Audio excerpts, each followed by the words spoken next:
കർഷകമിത്രം ചാനലിലേക്ക് സ്വാഗതം. എൻ്റെ വീട്ടിലെ 2 കൊല്ലം പ്രായമായ ചാമ്പയിൽ ഞാൻ 4 എണ്ണം ഗ്രാഫ്റ്റ് ചെയ്തു. അത് ഒട്ടും 4ഉം പിടിച്ചിട്ടുണ്ട്. ഇപ്പോൾ ചിലതൊക്കെ പൂവായി കായൊക്കെ ആയിട്ടുണ്ട്. ആർക്കും ഇതുപോലെ ചെയ്യാവുന്നതാണ്. അപ്പോൾ നിങ്ങൾക്ക് എല്ലാവർക്കും ഒരു ഉപകാരമായിക്കോട്ടെ എന്ന് വിചാരിച്ചിട്ടാണ് ഞാൻ ഈ വീഡിയോ ഇപ്പോൾ ഇവിടെ ചെയ്യുന്നത്. ഇത് ബാലിച്ചാമ്പയാണ്. ഇപ്പോൾ ഉണ്ടായി കിടക്കുന്നത് ബാലിച്ചാമ്പയാണ്. ഈ പൂവും ബാലിച്ചാമ്പയുടെയാണ്. അതിൻ്റെ ഒരു കൊമ്പുമ കിങ്ങിണിച്ചാമ്പ ചെയ്തിട്ട് അതിൻ്റെ ആ ചാമ്പയ്ക്കാണ് ഇത്. സീഡ്ലെസ് ചാമ്പ എന്ന് അറിയപ്പെടുന്ന കിങ്ങിണി ചാമ്പ എന്ന് പറയും. നല്ല മധുരമുള്ള ഒരു ചാമ്പയ്ക്കാണത്. അതുമ കഴിഞ്ഞ കൊല്ലം തന്നെ ഉണ്ടായിരുന്നു, ഈ കൊല്ലം വീണ്ടും ഉണ്ടായി. അതുപോലെ തന്നെ ആ ചാമ്പയുടെ ഒരു കൊമ്പുമ ഞാൻ ഗ്രാഫ്റ്റ് ചെയ്തിട്ടുണ്ട്. ഉമ്മർ ചാമ്പ ഗ്രാഫ്റ്റ് ചെയ്തത്, അതാണ് ഈ കാണിക്കുന്നത്. ആ ഉമ്മർ ചാമ്പയിൽ അതേപോലെ പൂവുണ്ടായിട്ടുണ്ട് ഈ കൊല്ലം. അതുപോലെ തന്നെ വേറൊരു കൊമ്പുമേൻ, അതിൻ്റെ താഴെയുള്ള കൊമ്പുമേൻ വീണ്ടും ഉമ്മർ ചാമ്പ ചെയ്തിട്ടുണ്ട്. ആ ഗ്രാഫ്റ്റാണിത്. ഇവിടെ നിന്ന് ഉമ്മർ ചാമ്പ ആരംഭിക്കുകയാണ്. അങ്ങനെ ഉമ്മർ ചാമ്പ ആ 2 കൊമ്പുമേൻ ഈ കൊല്ലം ഉമ്മർ ചാമ്പയുടെ പൂവായിട്ടുണ്ട്. ബാലിച്ചാമ്പയുടെ കൊമ്പാണ് ഇത്. ബാലിയുടെ പൂവാണ് ഈ കാണുന്നത്. ഇതൊക്കെ ബാലിയുടെ പൂവാണ്. ഇവിടെ നിന്ന് അങ്ങോട്ട് ഗ്രീൻ ആണ് ചാമ്പ. ഗ്രീനിൻ്റെ നല്ല സ്വീറ്റായിട്ടുള്ള ഗ്രീനിൻ്റെ കൊമ്പ് ഇവിടെ നിന്ന് അങ്ങോട്ട് ഗ്രാഫ്റ്റ് ചെയ്ത് കൊടുത്തേക്കാണ്. അത് പൂത്തിട്ടുണ്ട്.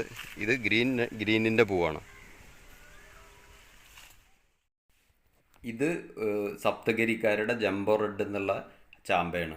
ആ ചാമ്പയുടെ ഒരു ലെയർ തൈയാണ്.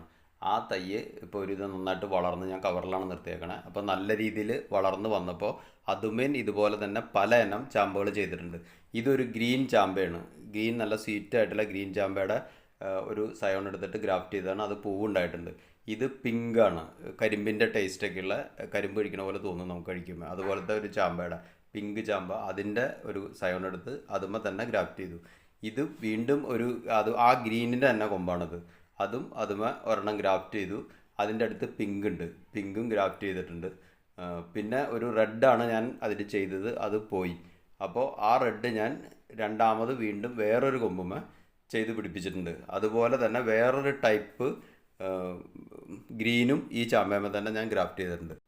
ഇതിലൊരു 2 ഇനം കൂടി ഗ്രാഫ്റ്റ് ചെയ്യാൻ ഉദ്ദേശിക്കുന്നുണ്ട്. ഒരു എഗ് വൈറ്റും അതുപോലെ നല്ല സ്വീറ്റായിട്ടുള്ള വൈറ്റ് ചാമ്പയും. അങ്ങനെ 2 ഇനം കൂടി ഞാൻ ഗ്രാഫ്റ്റ് ചെയ്യും.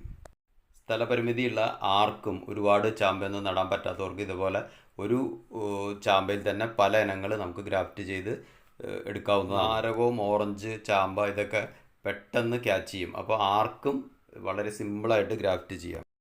ഈ വീഡിയോ ഇഷ്ടമായെങ്കിൽ ലൈക്ക് ചെയ്യുക, ഷെയർ ചെയ്യുക. അടുത്ത വീഡിയോയിൽ വീണ്ടും കാണാം.